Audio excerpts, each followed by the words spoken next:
코인 왕자입니다. 오늘도 비트코인이 1.5% 반등이 나오고 있어요. 대부분의 알트코인들이 반등이 나오고 있거든요. 괜찮죠? 네, 분위기가 또 좋습니다. 자, 그러면 이제 명확하게 모든 포지션을 다 열어서 봐야 되는데 왜 여기 밀려서 반등이 나오고 있고 반등 나왔는데 왜 여기서는 또 못 넘어가고 있는지 구체적인 포지션을 다 열어서 한번 계산을 해보겠습니다. 여러분들도 한번 계산을 해보시고 나는 어느 쪽으로 좀 맞춰서 가야 될지 짜보시면 좋을 것 같아요. 포지션이 한 개가 아니고 모든 포지션을 다 열어서 보는 거기 때문에 내용이 달라질 수 있습니다. 자, 첫 번째는 이제 상승 추세죠. 이 상승 추세에 대한 부분이 4월부터 딛고 나서 상단 맞고 밀렸다가 다시 하단 그러면서 이제 돌파가 나와줬거든요. 근데 여기서 자세히 봐야 되는 게 지금 돌파 전에 추세를 올라타주면서 가고 있었다라는 게 중요합니다. 이게 이제 첫 번째 원칙이에요. 시장이 강세로 간다 아니면 해당 코인이 꼭 비트코인만 이런 게 아니고 뭐 이더리움이든 다른 알트코인들이든 이런 라인이 깨져서 가지 않는다고 한다면 상승 유지 중이에요. 근데 이거 어떻게 됐어요 이번에? 깨졌죠. 붕괴 확정이 됐어요. 그러면 여기서 깨졌다는 거는 다르게 해석하자면 비트코인은 앞으로 조정이나 하락이 발생할 거다. 왜? 상승 라인 자체를 깼다는 거는 돈이 나갔다는 거예요. 두 번째, 돈이 안 들어오고 있는 겁니다. 근데 여기를 지금 보게 되면 돈이 나간 것보다는 안 들어오고 있는 가능성이 더 높아 보이네요. 그죠? 뭔가 대량 물량이 터진 것도 아니고 붕괴된 달도 보게 됐을 때 많은 자금이 빠져나간 건 아니거든요. 그러면은 한 가지밖에 없죠. 아, 수급이 끊겼구나.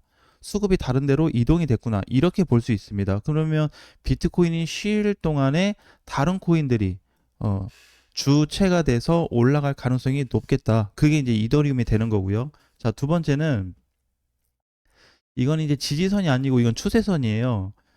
작년 연말부터 해서 올해 초, 그 다음에 5월 달, 자, 세 번이나 시도했는데 돌파 실패했습니다.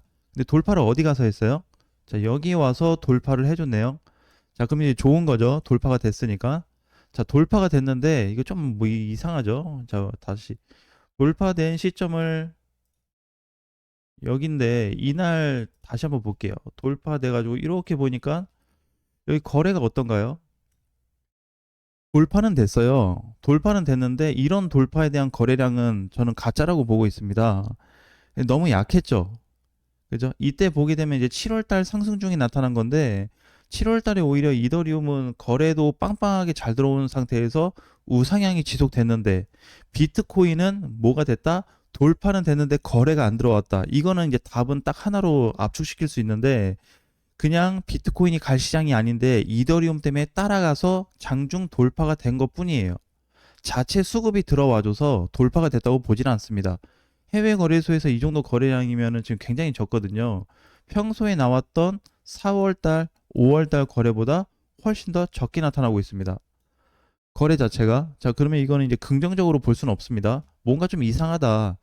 가격은 막 신고가 만들어주고 계속해서 고가를 만들어주고 있는데 이제 뭔가 이상하다. 자, 이런 포인트가 나타난 겁니다. 자, 그래서 이게 어떻게 다시 어제 깨진 거예요. 자, 그러면 최근에만 이제 두 개가 깨졌네요. 그죠? 최근에 깨진 게 추세 붕괴 이후에 다시 반등을 시도했지만 반등 상승 라인에 맞고 밀렸고 밀렸는데 두 번째 라인이 다시 깨졌고 깨졌는데 반등 나왔는데 회복 못 하고 있죠. 그러니까 얘가 여기서 이제 상승이 스탑된 이유가 저항이 돼버린 구간을 돌파를 못 해줘서 이렇게 꼬리가 달리고 있는 겁니다. 자, 그럼 이제 다른 방향으로도 놓고 봐야 되는데 지금은 이제 만약에 여기를 이제 바닥이라고 간주했을 때 상승이 될 만한 자리가 11만 8천 달러까지 다시 올라갈 가능성도 한번 나와 주거든요. 여기를 이제 저점으로 봤을 때 자, 이렇게 본다고 한다면 상단까지 첫 번째 상단이 있고 두 번째 상단이 있거든요. 이렇게 그래서 적게는 11만 8천에서 많게는 12만 달러까지 올라갈 수 있는 자리가 생겼다고 보시면 될 것 같습니다. 자, 근데 이제 문제가 뭐냐면 한번 깨지고 난 코인들은 이런 차트들은 저항들이 굉장히 강해져요. 그러니까 이렇게 시세 붙으면서 올라갔을 때보다 한번 깨지고 나서 가려고 하면 이제 여러 차례 또 저항 돌파도 해줘야 되고 넘어갈 게 한두 개가 아닙니다. 다수가 등장하게 돼 있어요. 굉장히 복잡해지죠. 자, 그래서 지금 올라갈 자리가 지금 애매해집니다. 자, 어쨌든 여기를 만약에 뚫어준다고 하면 여기가 해소되면 여기까지 올라갈 수 있는 포인트도 발생할 수 있습니다. 그러면 여기가 이제 뚫려버리면 요 상단까지. 그럼 여기 오면 거의 맥스가 될 것 같아요. 그래서 이 가격대를 12만 달러로 한번 잡아봤습니다. 자, 그러면 이제 이 방향이 있고, 그 다음에 이제 마지막으로는, 어, 지금 상승 중에 있기 때문에, 자, 이렇게 본다고 하면, 자, 이렇게 본다고 했을 때는 지금이 또 바닥이 되겠죠? 맞나요? 네, 그렇습니다. 이 바닥이죠. 하단부로 놓고 봤을 때. 그럼 상단까지는 어떻게? 여기까지 열려 있다고 봐야 돼요. 대신에 이제 하단에서 상단 올라가는데 지금 저항이 하나, 둘, 이거 세 개, 네 개. 예, 네 개를 다 뚫어줘야지 이제 12만. 이거 거의 전고점 수준의 신고가를 다시 갱신할 수 있는 값까지 올라갈 수 있거든요. 근데 이 모든 거는 차트를 그려서 열어놓을 수는 있겠지만 현재 가장 현실적인 거는 뭐냐면 비트코인 자체 비율이 너무 낮아요. 너무 낮습니다. 그 얘기는 뭐냐면 여기까지 올라갈 가능성이 지금 희박하다는 거예요. 뭔가 돈이 돌던지 다시 비트코인 쪽으로 수급이 왕창 들어오든지 해줘야 되는데 이번에 사실 굉장히 아쉬웠던 게 여기였습니다. 그러니까 여기로 올려놓고 붕괴된 게 문제가 아니고 돈이 너무 적었다는 얘기예요. 돈이 적었다는 이유로 쉽게 붕괴되었다. 이렇게 얘기할 수 있습니다. 보통 자금이 큰 시점에서는 잘 깨지지가 않거든요. 깨지더라도 여러 차례 반등 주고 나서 다음에 이제 진짜 세게 무너뜨리는데 지금은 이거에 대한 부분이 내용거리가 없습니다. 그러니까 비트가 박스권인데 튼튼하다 이렇게 정의할 수가 없어요. 그러니까 너무 가볍게 이제 무너진 겁니다. 사실. 자, 그러면 정리를 한번 해보겠습니다. 이 여러 가지 모든 포지션이 있는 가운데 중에 앞으로 이제 우리가 봐야 되는 거는 자, 여기에요. 여기가 이제 깨지면 안 되겠죠? 여기 깨지면 이제 답이 없습니다. 11만 달러인데 저점으로 따지면 10만 한 8천에서 9천 정도 나올 것 같아요. 자, 여기 깨지면 이제 10만 달러 가는 거는 굉장히 가벼워질 거고, 만약에 여기 첫 번째 저항이라도 돌파를 못 해준다면 다시 10만 달러 갈 겁니다. 그러니까 지금 여기서 이제 중요한 게 뭐냐면 하단이 절대 깨지면 안 돼요. 왜? 전체 추세를 그리고 있는 모든 그림 중에 최바닥에 왔습니다. 이건 이제 조심해야 되는 거예요. 어떻게 보면은 야, 이거 신규 매수 타점 아니냐? 이렇게 한번 계산해 볼 수도 있거든요. 맞아요. 그렇게 볼 수도 있어요. 이제 이렇게 다 봤을 때, 그죠? 하단부에 내려왔기 때문에 전체적으로 보게 되면은 여기처럼 동일하게 이런 포지션으로 볼 수 있거든요. 근데 여기는 뭐가 있었어요? 여기랑 여기가 다른 점이 위에 저항이 굉장히 가벼웠다는 겁니다. 지금은 무거워요. 왜? 지켜줬던 자리가 다 깨졌잖아요. 깨졌을 때 다시 발생할 수 있는 그 저항 부분이 값이 높아진다는 겁니다. 그러니까 이제 여기 부분이 특별하게 지켜주면 좋은데 만약에라도 붕괴된다 그러면 10만에서 많이 빠지면 8만 달러까지는 열어둬야 됩니다. 그러니까 여기서 무조건 이제 올라가 줘야 돼요. 사실 비트가. 근데 올라갈 구간이 너무나도 많아요. 너무 복잡하고 이 위치를 다 뚫고 간다 그래도 굉장히 애매한 부분이 뭐냐면 이 선 있죠. 이 초록선. 이 초록선이 지금 굉장히 중요한 역할을 해주거든요. 그러니까 지금 라인 자체가 바뀌어 버렸어요. 이쪽에 있을 때의 비트코인하고 이 선 밑에로 만들어진 비트코인의 위치하고 봤을 때 상승 가능성, 강세 기준이 완전히 달라지고 있다는 겁니다. 여기가 이제 A 부분이라고 했을 때 제일 강력했죠. B 자리에 오고 나서 어떻게 반등이 나오긴 하는데 이 너무 뭔가 많아요. 뚫어줘야 될 게 너무 많아. 그러면 어떻게 여기서도 제대로 안 나왔던 상승인데 밀렸다고 상승이 나와줄까요? 그러면 돈이 두 배로 필요합니다. 여기서 1,000원이 필요했다면 여기서는 2,000원 이상이 필요해요. 그러면은 또 다른 변형 상태가 나타날 수 있습니다.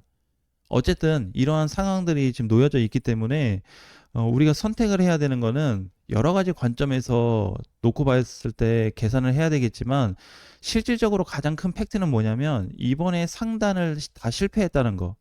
그러니까 밑을 일단 보지 말고 꼭 꼭대기를 한번 보자고요. 고점을 보자는 거는 무슨 얘기냐면 다시 얘가 올라온다고 한들 이번에 정고점을 만들어줘서 신고가를 만들어줄 수는 있겠지만 돌파가 다시 될 거냐 이 부분이거든요. 이게 가장 중요합니다. 그러니까 밑에서 어디 맞고 뭐 어떻게 하고 이런 거는 뭐 단기적이나 중기적으로 대응해 볼 수 있겠지만 최종적인 상단에 대한 포지션은 이거는 거의 고정 형태거든요. 안 바뀝니다. 가격이 안 바뀌는 게 아니고 이 포지션에 대한 부분이 안 바뀐다고요.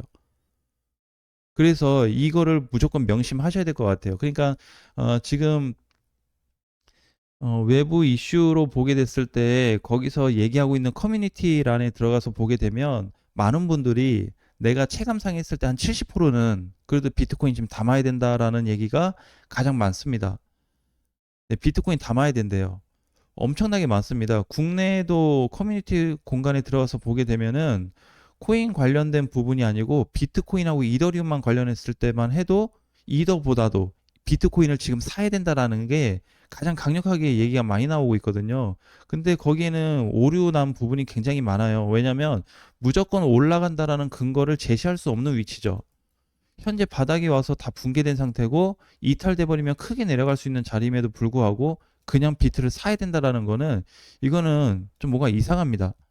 그죠? 그 다음에 현재 차트적으로 놓고 모든 포지션을 열어놨을 때 계산을 하더라도 이렇게 보면은 갈 자리가 아직 많아요. 아직 멀었습니다. 그러니까는 모든 선을 다 그어놓고 최근에 한 5개월 동향을 다 포지션을 짜놓은 거예요.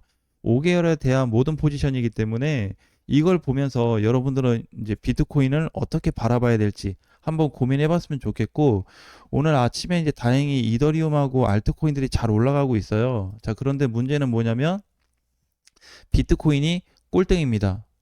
비트코인이 못 가고 있어요.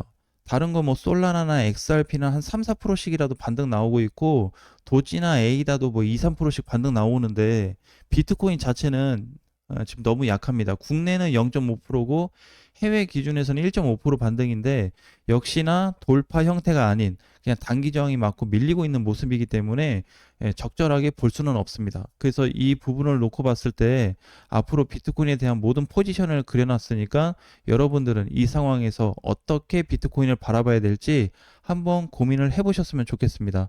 다음 시간에 뵙겠습니다.